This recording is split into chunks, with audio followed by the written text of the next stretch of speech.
59% of women mask their gender when playing online games to avoid conflict. Every game I've gone to, I've had people yelling at me, I've had prejudice, I've had a whole bunch of problems with that.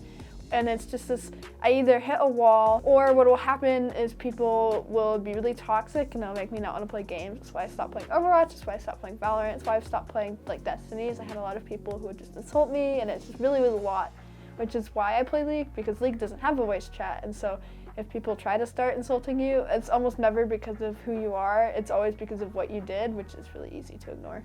I don't typically talk in games, so I think I don't experience it a whole lot, just because I prefer to play without a mic if I'm playing with people I don't know, and that kind of helps me avoid it altogether. In this episode, we will be talking about obstacles and team life for female gamers. I think one of the largest obstacles I've had to face was the way that women have been treated. I would play games with other guys because, I don't know, there wasn't women who were very vocal online as well. And so playing with other guys, it's kind of like they don't see you as an equal. They see you more as an object or a trophy to be won or something similar.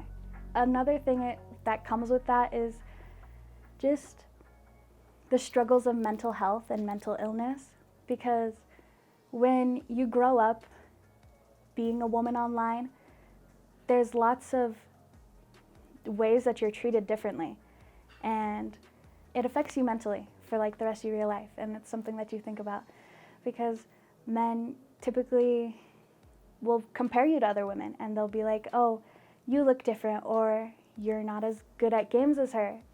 Those things stick with you in your head, and you constantly are affected by them. I found that the best way to cope with these is finding other women who play games. And through UVU Esports, I found a handful of women who also share the same interests as me, and I've come really close to them because we all share the same obstacles, and it's nice to be able to talk to people who can relate to your trouble.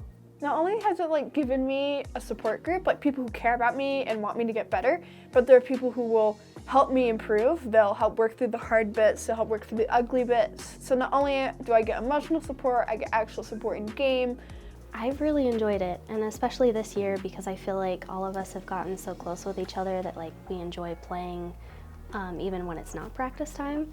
So, and we meet outside of practice, we'll go to dinners, we have movie nights every now and then, game nights, so we try to stay involved with each other, and I think it's been a pretty awesome experience.